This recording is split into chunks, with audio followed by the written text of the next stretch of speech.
જલારામ બાપાના જીવનમાં આવા તો અવારનવાર પ્રસંગો બને જ રહેતા, ચાલ્યા જ કરતા. ક્યારે જલારામ બાપાએ પુસ્તકમાં લખીને કોઈએ કહ્યું નથી કે ભાઈ આમાં સહી કરી દે, આ તારા ત્યાં પડચો થયો હતો, મારે કોઈને બતાવવા થાય. આજે આ ખૂબ ચાલે છે.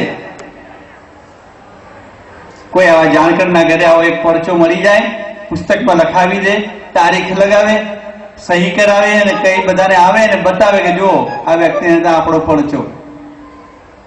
જલારામ બાપાએ જો આ પડચાના આ પુસ્તક ભર્યા હોત તો વિશ્વ વિખ્યાત જે એમનું નામ થયું એ ક્યારેય ન થયું હોત.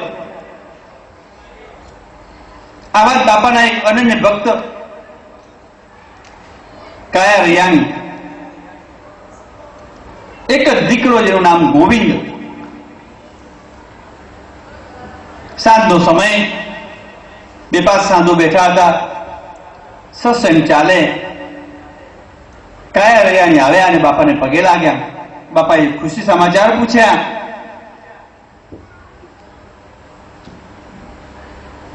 કાળાભાઈ, આ તમારો ગગો? હા બાપા, આપની કૃપાથી આ મારો ગગો, મારો દીકરો.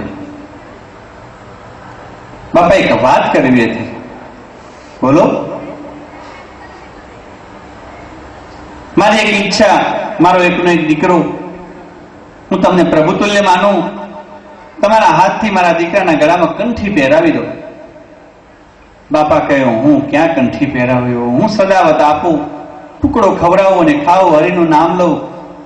હું ક્યાં કોઈ વિદ્યાઓ જાણું છું, હું ક્યાં ગુરુના લાયક છું. બાપા આનાકાની કરે, કાળાભાઈ તાણ કરે.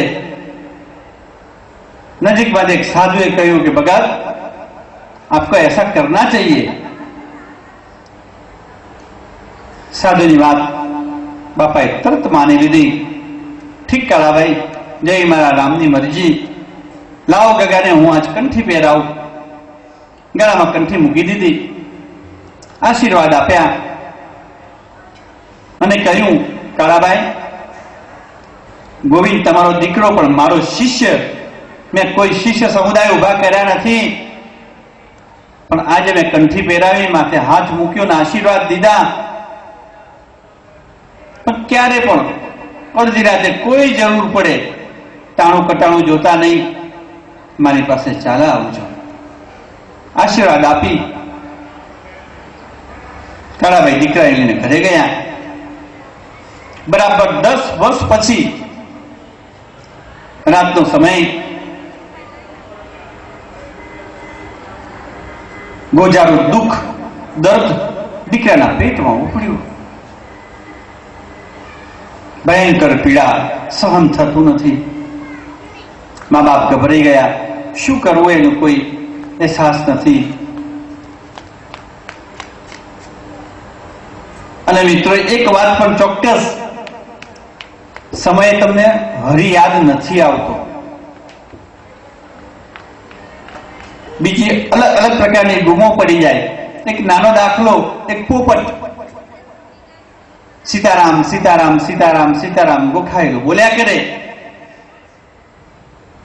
એકવાર પ્રકૃતિને માની રહ્યો હતો, જોઈ રહ્યો હતો, પાછળથી બિલ્લી આવીને બિલ્લી એને પકડ્યો, ટેં ટેં ટેં શરૂ થયું, સીતારામ ભૂલી ગયો.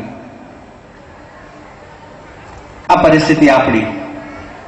રોજ હરિસ્મરણ કરતા એ દુઃખના સમયમાં રામ ભૂલાઈ જાય. નહીતર તો સમસ્યા આપણા સુધી ના આવી શકે. ક્યાંક જાગવાની જરૂર છે.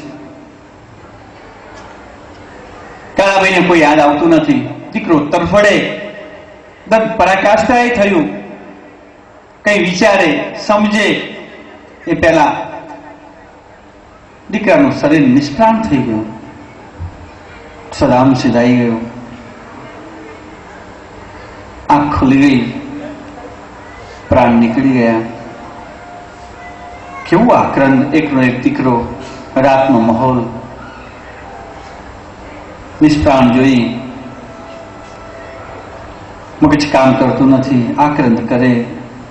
ગામમાંથી લોકો ભેગા થયા, વાયુ વગે વાત ચાલી. આ પ્રસંગ રાત્રે 11 થી 12 સમયમાં બન્યો. વિજ્ઞાન આજે એવું કહે કે માણસના મૃતપ્રાય થયા પછી 5 કલાકની અંદરમાં કે 4 કલાકમાં શરીરમાંથી કિડની, આંખ, મગજ અને લોહી બધું જ ખતમ થઈ જાય, માટી થઈ જાય. ગામ આખું ભેગું થયું, નનામી બંધાવા લાગી. કોઈને ખ્યાલ આવતો નથી કે સમર્થ ધણી પરમાત્માનો અવતાર ગામમાં બિરાજે. એક વ્યક્તિ, મેં તમને વચ્ચે કહ્યું કે એક ગામની અંદર જતી, સતી, સુરવીર, દાતાર જો ન રહેતો હોય તો ગામ ચાલે જ નહીં, ગામનો ભંગ થાય. પણ કયા સ્વરૂપમાં આપણે ઓળખી શકતા નથી.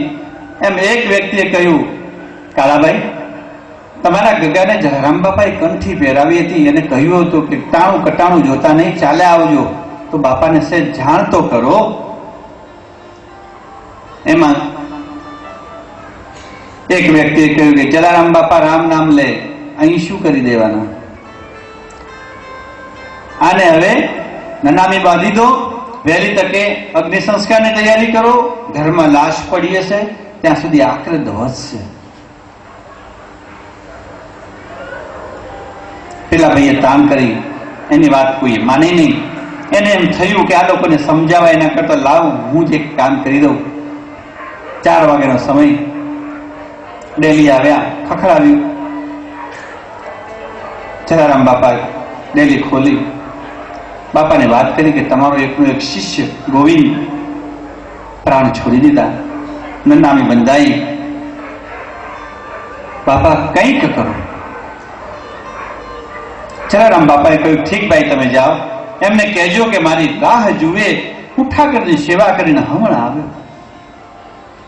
જલારામ બાપા ઠાકરજીની પૂજા કરે. અડધી પૂજા થઈ અને બાપાને લાઈવ દ્રશ્ય દેખાયું, લાઈવ, કે હવે દીકરાને કાઢવાની તૈયારી અને અગ્નિ સંસ્કાર કરી નાખશે. અડધી પૂજા મૂકી, ભગવાનને નમસ્કાર કરી રજા લઈ, લાકડી સાથે લઈને બાપા નીકળ્યા. આકરણ ચાલે, ગામ આખું એક જગ્યાએ શોકભગ્ન વાતાવરણ, નિષ્પ્રાણ દેહ પડેલો, નનામી બંધાયેલી, ડાગુ ઉપાડવાની તૈયારી કરે તો જલારામ બાપા પહોંચી ગયા. કોઈએ કહ્યું કે જલારામ બાપા આવ્યા. જલારામ બાપાએ કહ્યું, ભાઈઓ, નનામીને નીચે રાખો, મારો એકનો શિષ્ય, એનું મુખારવિંદ મને જોવા દો. આવા સમયમાં પણ જલારામ બાપાને સમજી ન શકે એવા વ્યક્તિ ગામમાં હતા. ભગત, તમે બહુ તાણ કરશો નહીં, મોઢું જોઈને તમે શું કરશો? નાહકના લોકોને વધારે રડાવશો, તમે તો શોક વધારશો. અને મુખ જવું હોય તો અમારી સાથે ચાલો સ્મશાને, ત્યાં જોઈ લેજો, અહીં કઈ નથી. પણ જલારામ બાપાનું આખી દુનિયાને વખતે પણ ખબર હતી કે જલારામ બાપા 100% હેમાળો, ક્રોધ કરે નહીં. પણ ઠાકરની કૃપાથી જો એકવાર ક્રોધ થઈ જાય તો આ પૃથ્વી 3 વખત પલટી મારી જાય, એ દુનિયાને ખબર હતી એ વખતે. જલારામ બાપાએ આંખ ફેરવી કે ભાઈ, મુખારવિંદ બતાવવા તમને કોઈ સમસ્યા? ના બાપા, બતાવી દઈએ તમને. બંધ કાપી નાખ્યા, મુખ ખુલ્લું કર્યું, દ્રષ્ટિ નાખી. ગોવિંદ બેટા, તારે તો ઘણા કામ કરવાના બાકી, અને અધ વચ્ચેથી આમ ચાલ્યા જવાય? બધાને રડાવાય, શોક કરાય, શોક કરાવાય? માથે હાથ મૂક્યો, રામનું સ્મરણ, દ્રષ્ટિ નાખી, એક આંખ ખોલી ગોવિંદે, એક આંખ. મળતિયાની આંખો તો 2 ખુલ્લી હતી, ગોવિંદની એક આંખ ખુલ્લી હતી. દીકરા ઉભો થા, તો 2 આંખ ખોલી. અને ગોવિંદે અવાજ કર્યો કે બાપા આવે છે ને મને શું સુવાડ્યો અહીંયા, મને શું થયું? આમ દ્રષ્ટિ કરી તો નનામી.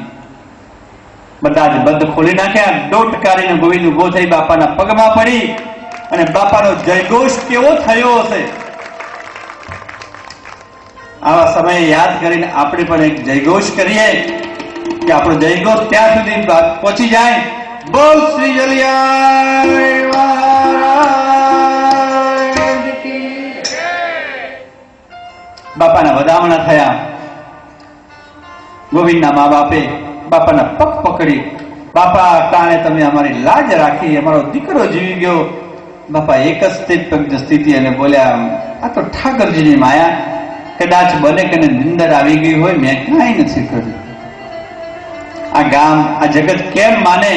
મૃતપ્રાય જોયેલો આ છોકરો 4 કલાક પછી વિજ્ઞાન કહે કે એ શરીર ફરી ક્યારે કોઈ પ્રકારની વસ્તુ કામ ના આવે, 1 સેકન્ડમાં જીવિત થાય. નાની વાત કહેવાય? અને મસ્તક નમી જાય, તાળીઓના ગડગડાટ થઈ જાય.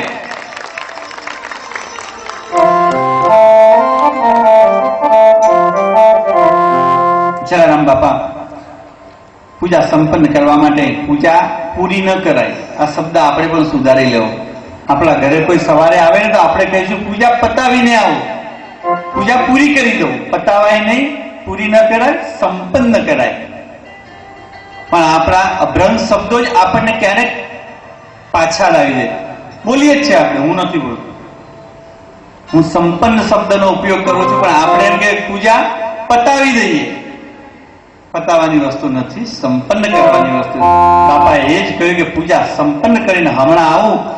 ગોવિંદ આ બધાને રોકી દે. અને ગોવિંદ ઈશારો સમજી ગયો. બારણા બંધ કરીને બધાને કહ્યું કે ભાઈઓ, હવે તમે જઈ નહીં શકો, હવે તો જમીને જવાનું. લોકોએ કહ્યું કે અમે તો આભળવા માટે આવ્યા હતા, ડાઘુ બનીને આવ્યા હતા. ગોવિંદ કહે, પણ કોને આભળવા આવ્યા હતા? કોને બાળવા માટે આવ્યા હતા? ગોવિંદ તમારા સામે ઉભો છે અને જલારામ બાપાનો હું તો ચેલકો, એમ ન જવાય. બધાને જમાડીને મોકલ્યા.